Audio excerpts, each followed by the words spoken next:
Hey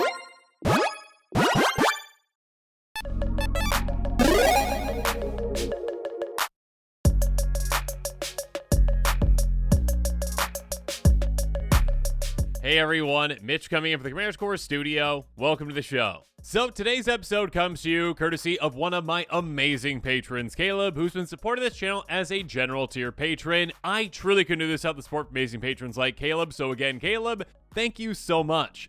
And for today's personalized deck tech, Caleb's gonna handle the intro for me. Hello there, Mitch. This is Caleb, wishing you a happy holidays. For my deck tech this year, I'd like to see you build around Tinybones Bauble Burglar. In the spirit of the Grinch, I'd like you to steal away cards from people's hands and use them against them.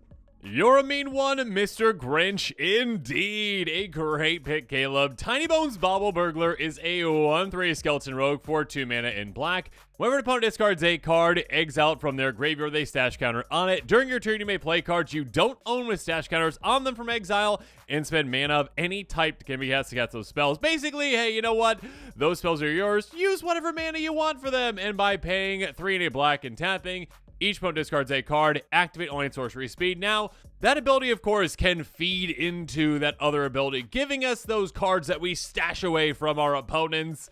That being said, there's a lot more efficient ways to do that, even on a budget. Yes, according to Moxfield, this deck is just $14.29, not including basics or including shipping, but still a very budget-friendly way to, well, be a bit of a Grinch to your friends this holiday season. If you are interested in this deck, make sure you check out that deck list link in the description below.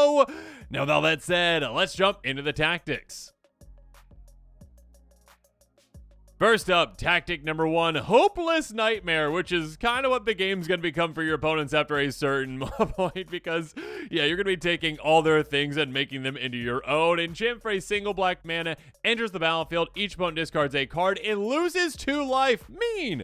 When it's put into a graveyard from the battlefield, you scry 2, and you can pay 3 mana in total to sacrifice it. Next up, Mindlash Sliver. Now, this is not a sliver deck. A 1/1 sliver for a single black mana, though. It says all slivers have pay 1, sacrifice this creature, each player discards a card, which of course includes this one as well. So yeah, just utilizing it for whenever you need to, and most of these discard effects aren't at instant speed. This one is, so do keep that in mind on your opponent's turns. Next up, Vicious Rumors, a sorcery for a single black mana, 1 damage to each opponent. Each opponent discards a card that puts the top card of the library in the graveyard. You gain 1 life. Basically, yeah, paying each opponent for 1. Everyone discards a card, and you mill everyone for 1. Yay!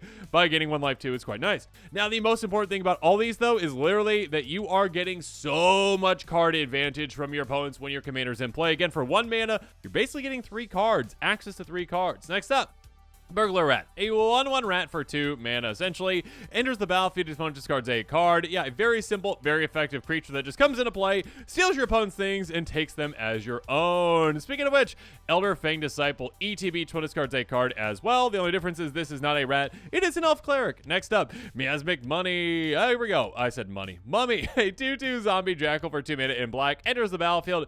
Each player discards a card. So not just your opponents, you're joining in on the fun as well. But here's the thing, again, although your opponents are going down in card advantage, and kind of you are as well, you're basically going up in card advantage, though, because you're trading 1 of your cards for 3 of your opponent's cards, and that's a deal you will make any day of the week. Next up, Nazumi Informant, a 1/1 ETB, each opponent discards a card. Again, basically exact same thing as the rat and the elf. Cool, that's what we get to do. Virus Beetle, here we go, a 1/1 insect for 2 mana in black, enters the battlefield, each opponent discards a card as well. There's a lot of these effects, apparently. Liliana's Spectre, a 2/1 Spectre for 3 mana in black flying, enters the battlefield, each opponent discards a card. So again, we've got an evasive version of these. That doesn't really matter all that much. I mean, sure, we can get some damage through with it, but what really matters, again, is that card disadvantage for opponents and the advantages for us. Fell Spectre, though, takes it to a different level. A 1/3 Flying Spectre for 4 mana in black. ETB is just 1 opponent discards a card, so choose that unlucky soul. But all your opponents are going to be unlucky because whenever opponent discards a card, they lose 2 life. So now you can turn that card discard into pain for them, into a win condition for you, outside of the many win conditions you will have by stealing all your opponent's things and making so that they're top decking and not having any cards. Next up, Skull Slither Worm, a 3/3 worm for 4 mana in black, enters the battlefield, discards a card. For each opponent who can't, you get 2 counters on it. So, yeah, if your opponents can't discard cards, well, this thing become quite massive, and if they do, congratulations, you get more card advantage again. Moving on to tactic number 2, down bad, and they're going to be down really bad when you use Arterial Flow. A sorcerer for 3 mana, each opponent discards 2 cards. You got a vampire, they lose 2 life, you gain 2 life. Don't really worry about that. Like, nice if you happen to have it, I guess, but who cares? What matters is, yeah, all you lose 2 cards, that's 6 cards for me to stash. Next up, Delirium Schemes. Sorcerer for 3 mana, everyone discards 3 cards. This is a brutally effective card. Again, you're going down in cards, so you're like, hey, I know how it feels, everyone. All right, I know how it feels. I just lost 3 cards myself. Now, give me all 9 of those cards you discarded, and I will stash them away, and they are mine. Let's play a game. Sorcerer, 4 mana in black Delirium. Choose 1. If there are 4 more card types from cards in your graveyard, choose 1 or more instead, which you can definitely hit that quite easily. Creature opponents control get -1/-1 until of turn. Each opponent discards 2 cards, or each opponent loses 3 life, and you gain 3 life. Most of the time, again, if you just get to choose 1, it's going to be that discard, but if not, if you can choose all of them, great. Mind Slicer, wow, this is brutal. 4/3, that costs 4 mana. When it dies, each player discards their hand. This just being in play can be a great attack deterrent for your opponents, because they're like, I don't want to lose my hand. I'm not going to swing into that. And it's also just a way for you to swing at opponents, and if they don't have a blocker that can just, like, not take it out, they're going to be taking damage throughout the game, too. So, yeah, this is a way to essentially kind of hold the board hostage for a bit, and when it does die, yeah, everyone goes down. But again, you got that nice little stash that you can use when you need to. Unnerve is up next. Sorcerer, 4 mana. Each opponent discards 2 cards. Awaken the Erstwhile. This is pretty huge. Sorcerer, 5 mana. Each player discards all the cards in their hand and creates that many 2/2 black zombie creature tokens. So, again, like Mind Slicer, but this one is forced, and it says, hey, everyone, you know what we're going to be doing? Not using our hands. So everyone gets zombies. Yay! But I also have stash cards that I can still utilize, and you don't. And zombies! Yay! Next up, Tesker's Cruelty. Sorcerer, 6 mana in total. Delve. Each opponent discards 2 cards. Again, getting cards in our graveyard, not going to be a problem. We can play just basically 1 mana for this a lot of the time. To make everyone discard 2, that is a lot of value. Next up, tactic number 3, Never-Ending Story. Let's start things off with Creeping Dread. An enchantment for 4 mana in total. Beginning of your upkeep, each player discards a card. Each opponent discards a card that shares a card type with the card you discarded, loses 3 life. So, oh, we match. Cool, lose some life.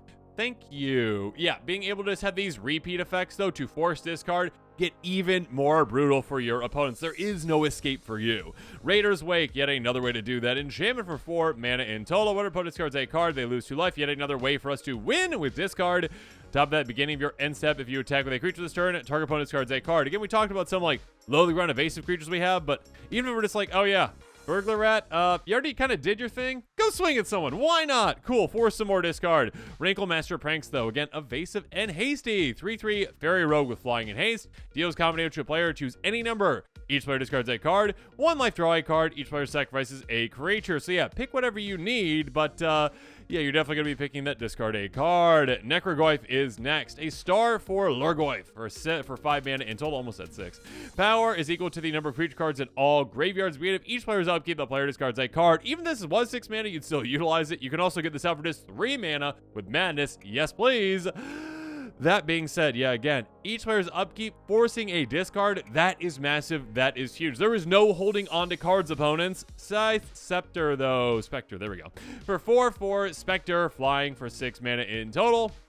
Deals combination player. Each opponent discards a card. Each player discards a card. The highest mana value among cards discarded this way loses life equal to mana value. Again, this is repeat discard. This is going to be getting through. It's got evasion. It's got to get through on opponents. And what's going to happen is, well, your opponents are going to be in agony. Speaking of that, Herald of Anguish, a 5/5 demon for 7 mana. Improvise. Your artifacts cannot be casted. Flying at the beginning of your end step, each one discards a card. Again, these repeat discard effects are going to be so brutal for your opponents, taking them down in cards and giving you those stash cards to utilize against them. Pay 2 mana, essentially sacrifice an artifact, -2/-2 to any creature until end of turn. So a nice little removal if we need it as well.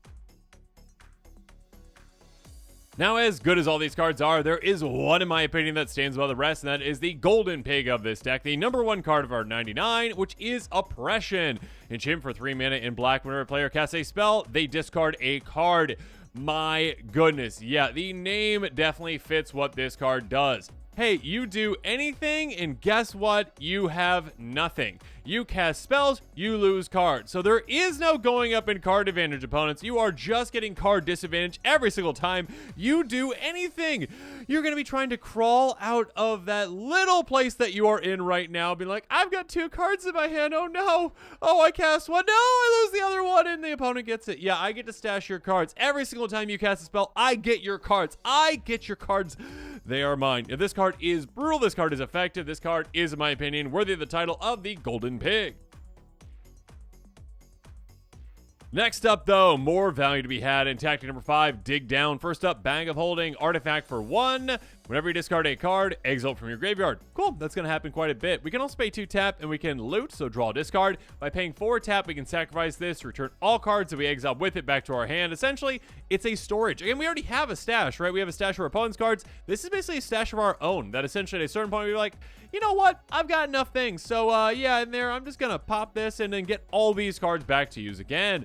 Corrupted Conviction, sacrifice a creature, draw 2. Again, we've got a lot of low the ground creatures that, hey, you did your ETB, you did your thing, cool, all right. Now, you know what? Turn into cards for me. Bilge Rights is the exact same thing. Asylum Visitor, another way to draw a good amount of cards, though. 3/1 Vampire Wizard for 2 mana in black. You can also mad this out, which is great. Again, if each player's upkeep, they have got no cards in hand, you draw a card, lose 1 life. 1 life for 1 card. I'll do that deal any day of the week, and we can get a lot of card advantage out of this.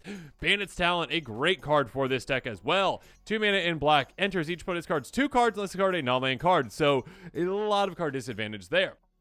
Pay a single black mana, get to level 2 at the beginning. Each opponent's upkeep, if they've got 1 or fewer cards in hand, they lose 2 life. That's going to happen quite a bit. Level 3 for 4 mana. Beginning of your draw step, draw an initial card for each opponent who has 1 or fewer cards in hand. So, again, your opponents go down in cards, you go up in cards by quite a bit. Containment Construct, yet another card that's kind of like Bag of Holding. Whenever you discard a card, you can exile from your graveyard. If you do, you can play it this turn. This could work really well, especially with, like, lands. So there you go, save your land drops for this. But also, yeah, just like, oh, okay, cool, yeah, discard. Oh, you know what, I can utilize that. Cool, why not utilize a card like, I don't know, Signing Blood. Here you go. Search for 2 black mana, target player draws 2, loses 2. Most of the time, you're targeting yourself, but late game, it could be a good finisher for you as well. Refurbished Familiar, another great card for us. A 2/1 Zombie Rat for 4 mana, but it's got affinity for artifacts, so it can cost just a single mana. Flying, enters the battlefield, each opponent discards a card. For each opponent who can't, you draw a card. So again, they're either going down in card advantage, or you're going up. I mean, either way you are technically, again, because you're a stash. Siphon Mine, yet another great card for you. Source for 4 mana in total. Each other player discards a card. You draw a card for each card, discard this way. Basically, they discard 3 in total. You get those 3 cards as well, and you also get to draw 3. What's not to love about that? Finally, Hollow Marauder, a 4/2 Spectre Rogue for 7 mana in total, but it costs 1 less cast for each creature card in your graveyard, so it costs very, very cheap. Flying, enters the battlefield. Any of your target opponents each discard a card. For each of those opponents who didn't discard a card, mana value 4 or greater, draw a card. So again, either discard something large, or I get extra card advantage from you. Moving on to tactic number 6, more pain. First up, Feed the Swarm, and Feed the Swarm we shall. Source for 2 mana, destroy target creature, enchantment opponent controls. We lose some life, that's okay. We're willing to do that based on the permanent's mana cost. Next up, Smallpox. Oh gosh, for 2 mana in black, each player loses 1 life, discards a card, sacrifice a creature, sacrifice a land. So many things going wrong for our opponents, and yeah, sure for us as well, but we're willing to take those hits because we get value out of that. Plague Crafter is next though. 3/2 Human Shaman for 3 mana. E2Es, each player sacrifice a creature, Planeswalker. If they can't, guess what? They get to discard a card. Yeah, a lot of that's happening with this deck. Next up, Neverall's Disc, a great panic button for you. ETBs tap, pay 1 tap, destroy artifacts, creatures, and enchantments. Next up, we got Rankle's Prank, a source for 4 mana, choose 1 or more. Everyone discards 2 cards, loses 4 life, sacrifices 2 creatures. All great options for us. The Eldest Reborn, another great option to utilize in this deck. 5 mana in total for this saga. First lore counter, each opponent sacrifices a creature, Planeswalker. Second one, each one discards a card. Third one, bring back a creature, Planeswalker from any graveyard on the battlefield in your control. So again, yet another way to steal something for you. Butcher of Malik here though, a 5/4 flying vampire warrior for 7 mana in total. Whenever another creature control dies, each opponent sacrifices a creature. A great way to say, yeah, I've got all these like tiny little creatures that just have their ETBs and it's fine. Oh, when they happen to die, maybe I sacrifice them, maybe I send them into combat, maybe I block with them. Let's take out some opponent's creatures as well. Necromantic Selection though, let's clean the board up. Sorcerer for 7 mana in total. Basically, take out all creatures, bring 1 back as a zombie. Probably going to be Tinybones. We're like, hey, you know what? Clear everything out. bring back my main character right here, Tinybones. Thank you very much. Decree of Pain, a way to turn pain into, well, card advantage for you. Sorcery for 8 mana and total destroy creatures that can't be regenerated. Draw a card for each creature, destroy this way. You can also cycle away if you need to for this -2/-2. But yeah, destroy the board, get rid of all the creatures, draw a bunch of cards, and make your opponents incredibly jealous when they have got no cards in your hand. And they're like, oh, yeah, well, I've got like 20 cards in my hand now, and you all have 0. How's that treating you? Next up, tactic number 7. Get it started. First up, there's Wayfarer's Bauble. Pay 2 taps, sacrifice, get a basic land into play tapped. Moving on, Arcane Signet, of course, costs 2 taps for our commander's color identity, so black. There you go. Charcoal Diamond enters the battlefield. Tap does the exact same thing. Fractured Power Stone can tap for a colorless. Don't worry about the planar die. Guardian Idol enters the battlefield. Tap can tap for a colorless. We can pay 2 to make into a 2/2 until end of turn. Mind Stone, tap for a colorless. Pay 1 tap, sacrifice, draw a card if you need to. Prismatic Lens, if you need to filter some mana, great. If you don't, cool. Taps for a colorless. Star Compass enters tap, can tap for a black mana as well. And the Iron Crag taps for a colorless, but also we can turn it into equipment if we want to, attach it to Tinybones and smack some things. Why not? Moving on to tactic number 8, though, we've got even more ways to make even more mana because guess what? More mana equals more cards we can cast out of our stash. So we're going to keep it going with Ever-Flowing Chalice. Pay 2, it taps for 1, 4 taps for 2, etc., etc. Coalition Victory, speaking of tapping for 2, we can tap put a charge counter on it. We can also tap for 1 mana of any color. Beginning of our pre-combat main phase, we get to remove a charge counter from it to basically get that extra mana out of it. Warden Power Stone costs 3, enters battlefield taps for 2. Empowered Auto Generator basically just taps for 1 to start, but then goes 2, then 3, then 4. Just keep building it up further and further and further the more you tap it. Hedron Archive taps for 2. We can pay 2 taps, sacrifice, draw 2 cards. Ichor Elixir, ignore the planar die thing, taps for 2. Sisay's Ring also taps for 2. Urgolem's Eye, guess what? Taps for 2. Sunspeak Crystal taps for 2, but we can also pay 2 taps, sacrifice, get rid of any number of players' graveyards, and draw a card. And with that, this episode is coming to a close. As always, comment below with your thoughts on it. And of course, as always, thanks again and have a good one.